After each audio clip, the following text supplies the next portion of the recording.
Hello, my name is Olive Sweetman. You're welcome to the Economics and Finance Talk. So in the plan really of the talk is I'm going to discuss what economics and finance is, what type of careers do our graduates enter. I'm going to discuss some recent research in economics and finance, and I'm going to address some questions that previous students have asked at Open Day, and finally profiling some of our graduates at the end. So the degrees that we have here in Maynooth do economics and finance. You can do economics and finance as part of an arts degree. You can do economics as part of a politics, philosophy and economics degree. There's MH401, which is BA Finance, or you can do BA International Finance and Economics. The quantitative finance will be discussed at a different talk, as will the accounting talk. So I suppose if you ask people what economics is about, some people would say it's about banking or taxes or inflation, and it is about all of those, but it's actually a bit broader. And what we would say economics is about choice and the impact our choices have on each other. So it relates to a lot of different aspects of our lives, from decisions made by individuals, whether they're workers or consumers, families or firms, to policies formulated by government. So we're not defined really by the subject matter that we study, but rather by the way we approach a given topic. And these are some topics that you might study if you do economics. So one is international trade. Maybe why would countries trade with one another? What are the benefits of this? What is the effect of Brexit might be important here. Regulation looks is how do we regulate, for instance, banks or other firms? Does a government have a role for that? The economics of sport might look at issues like ticket pricing, contract design, TV rights in sport. And a new module which we introduced, the economics of crime, and that would look at issues of policing, for instance, drugs market, and some other issues that I'm going to discuss actually at the end of this talk. So if we think of some questions, unusual questions, I suppose, that we might consider in economics. One, maybe why does a government tax high sugar drinks? The answer to that might be related to the effect that sugar drinks have on our health. Why did the price of concert tickets rise a lot? And there's quite an interesting paper on this, and it looks at the growth in the price of concert tickets. And one of the main reasons why this is that artists used to use their concerts to sell records or albums, and now of course with streaming they don't get a lot of their revenue from albums, so they get their money from concerts. Should a country host a World Cup or an Olympics? And generally the answer to that from the work that's been done on that is no, that we tend to lose money from these. And of course a very topical issue is what are the likely consequences of the current pandemic on the economy, and that's an open question I think as of yet. So the skills acquired by economics graduates equip them for a wide variety of careers. Some of these include ones in economic research. For instance, a number of our students have gone to work in the Economic and Social Research Institute, which you may have heard of. Work in regulation, for instance, the central bank. In banking, some of them have teaching and would go into public policy. More recently, PhD economists have started to play an increasingly central role in tech companies. So major companies like those listed have hired teams of PhD economists. In fact, Susan Athey, who's quite a famous economist from Stanford, was working in Microsoft as one of the chief economists. And this paper that I've highlighted here discusses this issue of what is important. And according to the researchers of this paper, economists have kind of skills that are important in the tech companies: the ability to assess and interpret empirical relationships and work with data, the ability to understand and design markets and incentives, and the ability to understand industry structure and equilibrium behavior by firms, all of which we would discuss in economics. So what is finance? Well, finance is a science that describes the management, creation, and study of money, banking, credit, investment, assets, and liabilities. So it considers the relationships of money to time and risk. So if I want to raise money, for instance, to finance an investment project, I may need to get the money in the future, so I don't have any money now. So the idea of time is important. So I may have to borrow money in order to get a return in the future. But of course, that return may also be risky. I mightn't be sure of that particular return. So finance applies ideas from economics using information provided by an accountant to answer such questions as which project should a company invest in? How should the company raise money to fund the project? Should they borrow? Should they issue shares? And of course, a big component of that is how should they reduce risk?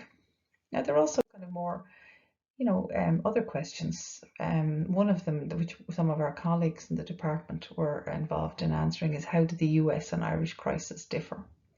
How does a shock in one country affect a neighbouring country? So if we have a financial shock in one country, how does that affect another country?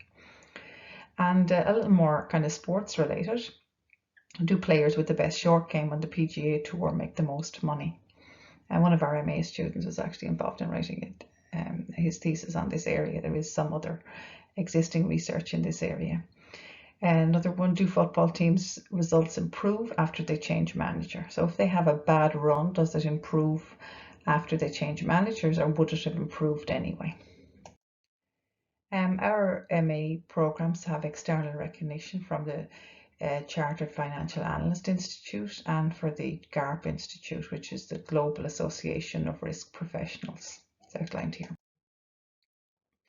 So finance graduates have great opportunities to pursue interesting careers both at home and abroad. So graduates can be found in banking and financial services industries, economic consultancy, finance units of public and private sector organisations. They work in financial research, journalism, and also possibly in teaching. So I'm going to profile some economics and finance research. So I'm just going to profile a paper by Annalisa Packham in the US. And the question that she asks in the paper, are syringe exchange programs helpful or harmful? New evidence in the wake of the opiate epidemic. So the US is as well known as in the midst of an opiate crisis. And this, of course, increase in opiate use has led to a greater risk of bloodborne illnesses due to needle sharing, such as HIV or Hep C. And many public health entities have called for an expansion in syringe exchange programs. And these programs provide access to sterile syringes and facilitate safe needle disposal for injection drug users. So this paper investigates the effects of recent SEP openings on HIV diagnosis and drug-related overdoses. And she finds that the syringe exchange programs do reduce HIV diagnosis by up to about 18.2%. However, there are some unintended consequences. This essentially has reduced the cost of taking these drugs. So it corresponds to an average increase in the opiate-related mortality of 25.4%, and that these effects seem to be growing over time. In addition, there's some evidence that opiate-related emergency room visits and arrests for opiate possession increase after the opening of an SEP.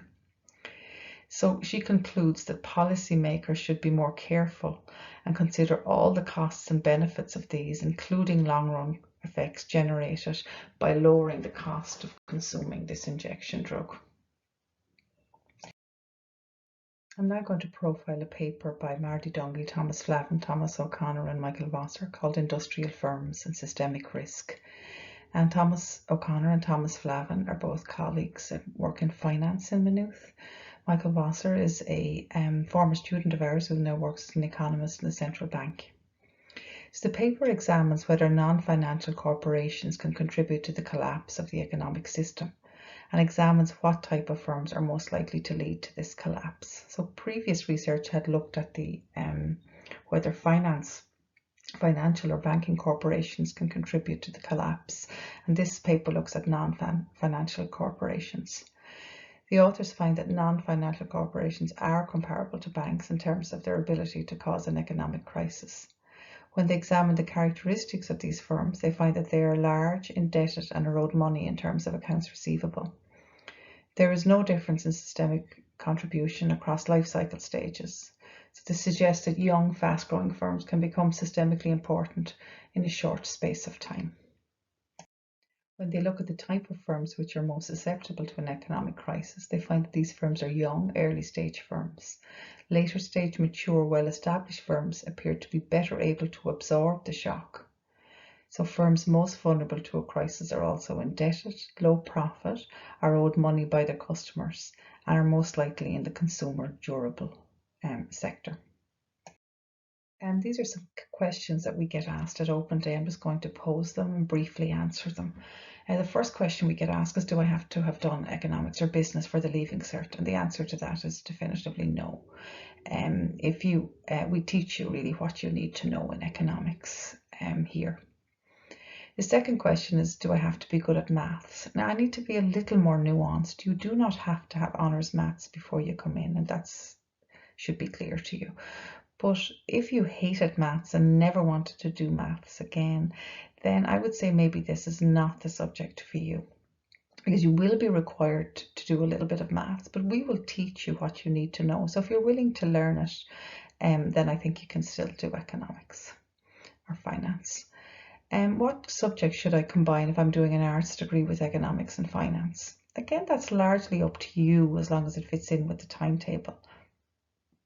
Maths is quite a good subject to do. It fits nicely in with these. A lot of people would do accounting, which might be useful and fit in, but people do history, geography, English, sociology is quite common.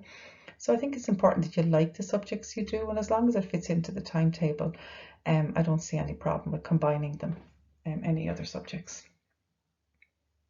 With the profile of some of our students, which you can read yourself, and at the end of this also, there's a link to our webpage where you might find the answers to other questions. I do wish you good luck in your future studies, and we hope, of course, that you will choose Maynooth.